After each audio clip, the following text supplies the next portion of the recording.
নমস্কাৰ প্ৰিয় বন্ধুসকল, আপোনালোক সকলোকে পুনৰ আমাৰ চেনেলটোলৈ স্বাগতম।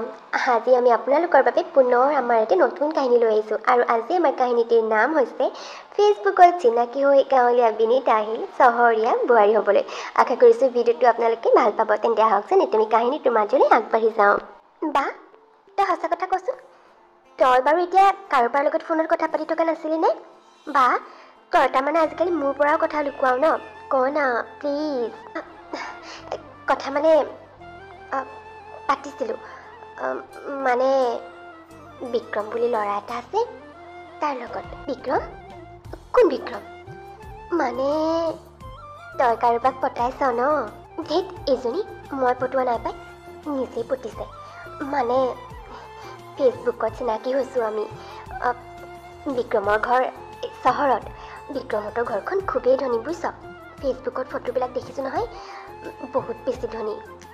সিহঁতৰ নিজৰে কিবা বিজনেছ আছে আৰু মাক দেউতাক ভনীয়ে সিহঁতৰ ঘৰত, আৰু আটাইবোৰ যিহে ষ্টেণ্ডাৰ্ড বুজিছ।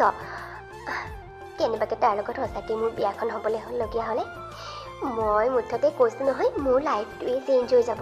আৰু মই সদায় তেনেকুৱা লাইফ এটাই বিচাৰি আছিলোঁ। চহৰত একেবাৰে ধনী মানুহৰ ঘৰৰ বোৱাৰী হোৱাৰ সপোন দেখি আছিলোঁ, আৰু এতিয়া দেখিছোঁ লাহে লাহে মোৰ সপোনবোৰ পূৰ হ'বলৈ ধৰিছে জাননে। সি মোক নিজেই প্ৰপ'জ কৰিলে, আৰু মইতো আৰু তাৰ প্ৰপ'জ একচেপ্ট নকৰাৰ কথাই নাহে। গতিকে ময়ো একচেপ্ট কৰি পেলালোঁ। এতিয়া মাত্ৰ তাৰ ঘৰৰ মানুহে মোক বোৱাৰী হিচাপে একচেপ্ট কৰিলে হয়। আৰু সি ঘৰত ক'ম বুলি কৈছে মোৰ কথা জাননে, আৰু মাকহঁতক লৈ আমাৰ ঘৰলৈ আহিম বুলিও কৈছে। এইবাৰ বহাগতে বিয়াখন পাতিম বুলি কৈছে। কথা গৈ তাৰমানে ক'ব পালেগৈ। পিছে ভিনদেউৱে বাৰু ঘৰত ক'ব? তই পিছে মা দেউতাৰ আগত কেতিয়া কবি? মা দেউতাই এনেও তোৰ বিয়াৰ কথা চিন্তা কৰিছে, ল'ৰা চাবলৈ কৈছে যাকে তাকে।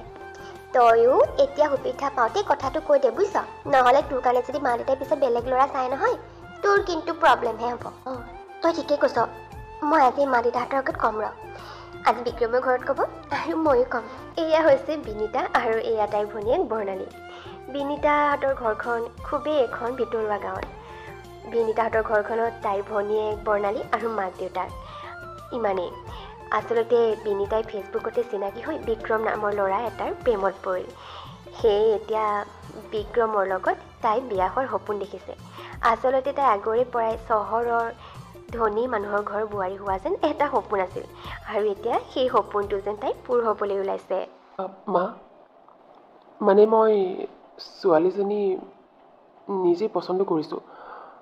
তুমি যিহেতু মোৰ বিয়াৰ কথা উলিয়াইছিলা, সেইটো কাৰণে মই ভাবিলোঁ তোমাৰ আগত সঁচা কথাবোৰ কৈ দিয়াটোৱে ভাল হ'ব। ছোৱালী পচন্দ কৰিছা তুমি?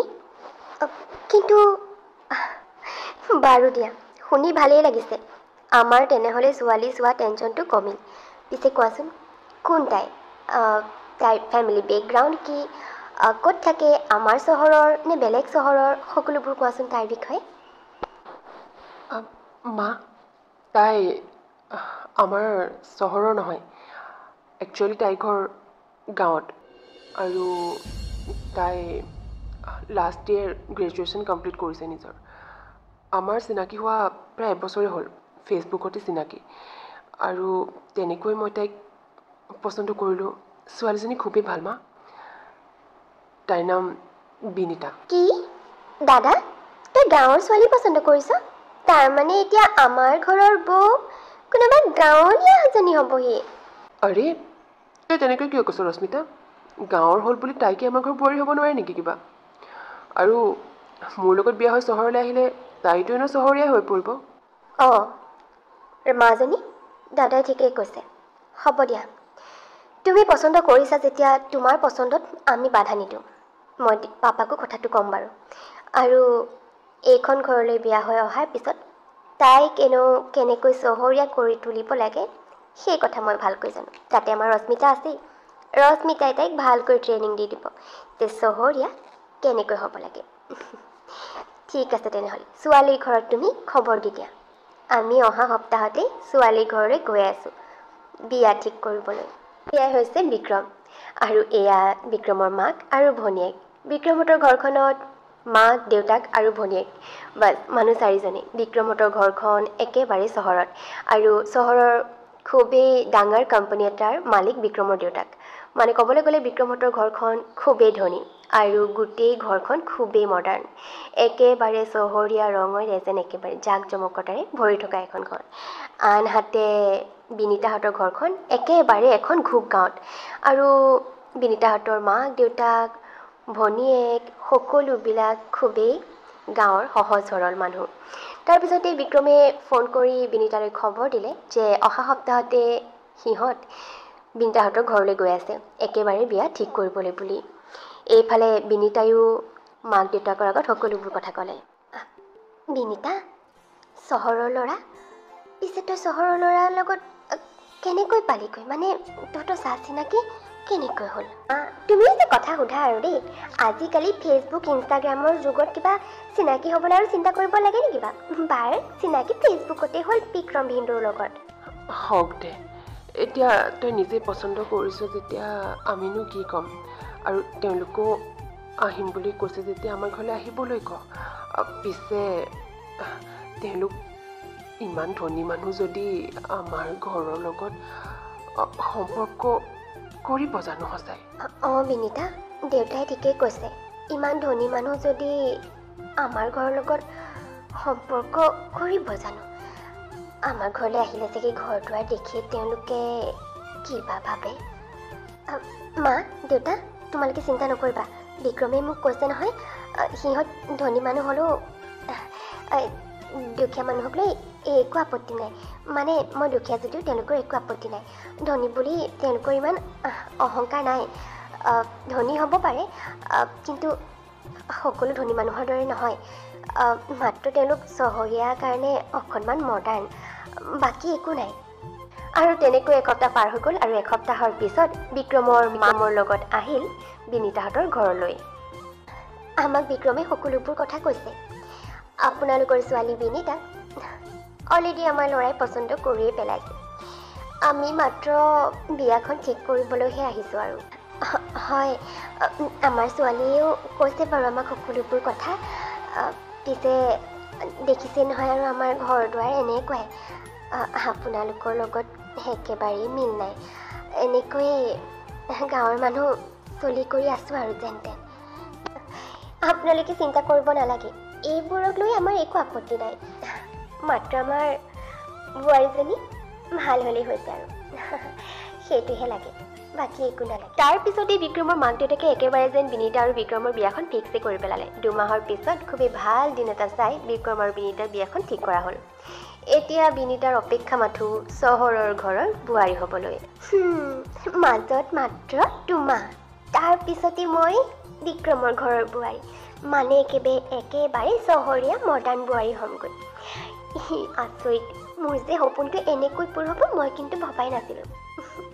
বিক্ৰমৰ বাবে এতিয়া মোৰ সেই সকলোবোৰ সপোন পূৰ হ'ব, যিবোৰ মই আগৰে পৰা দেখি আহিছোঁ।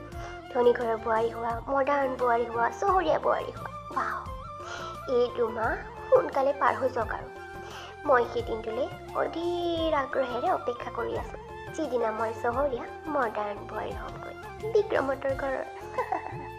তাৰপিছতে 2 মাহ পাৰ হৈ গ'ল আৰু 2 মাহৰ পিছত বিক্ৰম আৰু বিনীতাৰ বিয়াখন খুবেই ধুমধামেৰে হৈ গ'ল। অৱশেষত বিনীতাৰ অপেক্ষাৰ অন্ত পৰিল। তাই চহৰৰ ঘৰৰ বোৱাৰী হ'লহি আৰু খুবেই ধুমধামেৰে বিক্ৰমৰ ঘৰলৈ তাইক বোৱাৰী হিচাপে আদৰি অনা হ'ল। ৰশ্মিতা, বেবী, গাঁৱৰ বৌয়ে আহি ঘৰ পালেহি তেনেহ'লে। এতিয়া সকলোবোৰ তোমাৰ হাতত। তুমি বৌক খুবেই কম দিনৰ ভিতৰতে একেবাৰেই গাঁৱলীয়াৰ পৰা চহৰীয়া কৰিব লাগিব। ধনী দুখীয়াক লৈ বাৰু মোৰ একো আপত্তি নাই, কিন্তু